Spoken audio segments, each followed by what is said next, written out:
Well, quietly over the last few days, and I've been helping this group out. The group is called the New Federal State of China.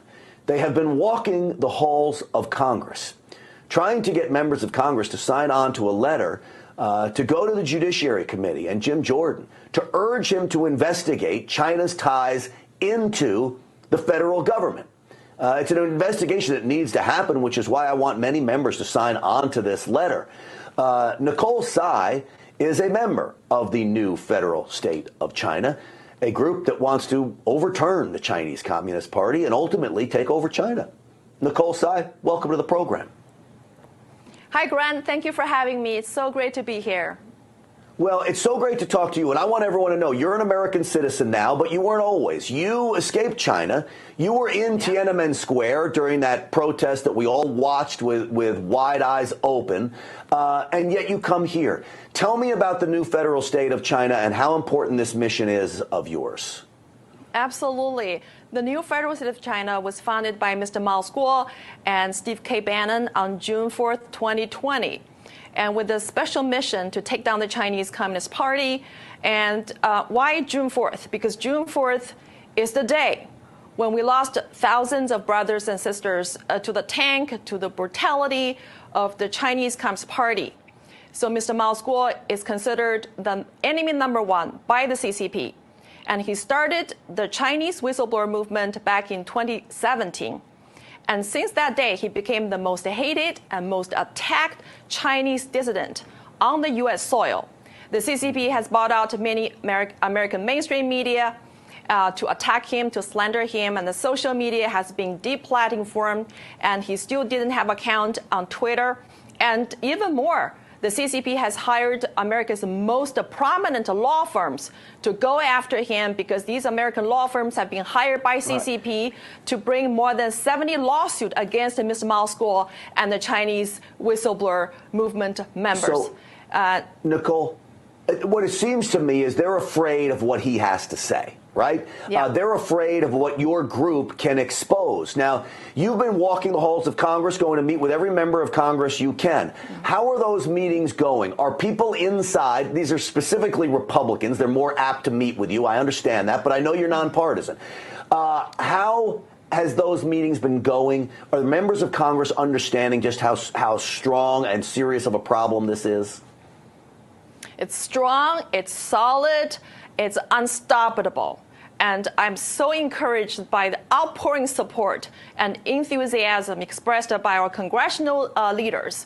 And they know that CCP is the most dangerous existential threat to America. And they know that we need to save America first before we can talk about the free China, because the CCP is here.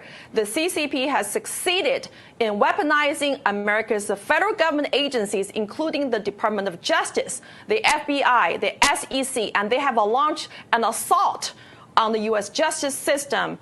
And their goal is very clear, is to take down America. So before CCP take down America, we need to take down the CCP, and we need congressional leader support from both aisles, because united we stand, we'll have a better chance to take down CCP sooner. Nicole, I believe that China needs the United States for its economy to run. I mean, look, we have a huge trade deficit with China. China is eating our lunch when it comes to that stuff. We need China as well. Sadly, we need China more than we should need China. We rely on them for a lot of things. War would not be in the best interest of either country. So when you say China wants to destroy America, can they financially afford the destruction of America? What would that do to China? China needs America as much as America needs China from an economic standpoint.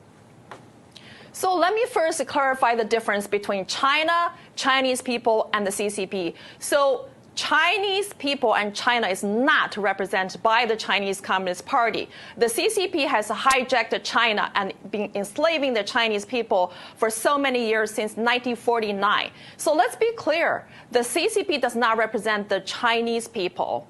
And then when we're talking about the economy, that whole global economy is actually the biggest slavery of the 1.4 billion Chinese people. The CCP has stolen American jobs and put them into China and enslaved the Chinese cheap labor. And that is the slavery. So that is not economy. That's slavery. And we need to end this slavery by decoupling from the CCP economically, diplomatically, trade, and militarily, everything. We need to cut off the tie with the CCP. And America should establish a normal and diplomatic and economical normal relationship with the Chinese people, represented by the new federal state of China, which is now have been followed by more than 600 million people around the world, including those in China. That, Nicole, is the key, is to get rid of the Chinese Communist Party and let the people of China finally have their country back. It's so great to have you on this program. How can people help you?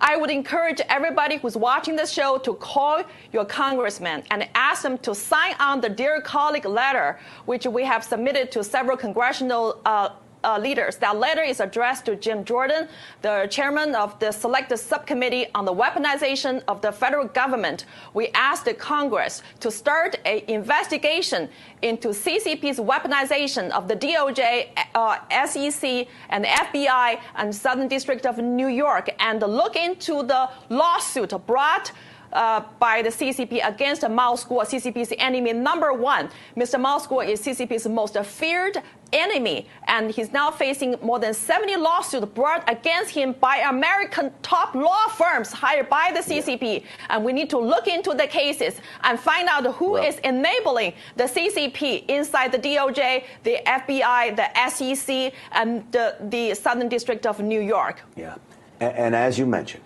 it goes far beyond just one man. This is about the safety and security of America. It's about the people of China, and it is a very, very important issue. Nicole Tsai, I appreciate you coming on. I appreciate you putting up a fight with the new federal state of China. Thank you. Thank you for having me, and thank you, America, for supporting our goal to take down the CCP, beginning in the United States of America, beginning inside the U.S. federal government agencies. Thank you. Well, that is a goal that Stinchfield's Army can get on board with. I can promise you that. Nicole, thank you.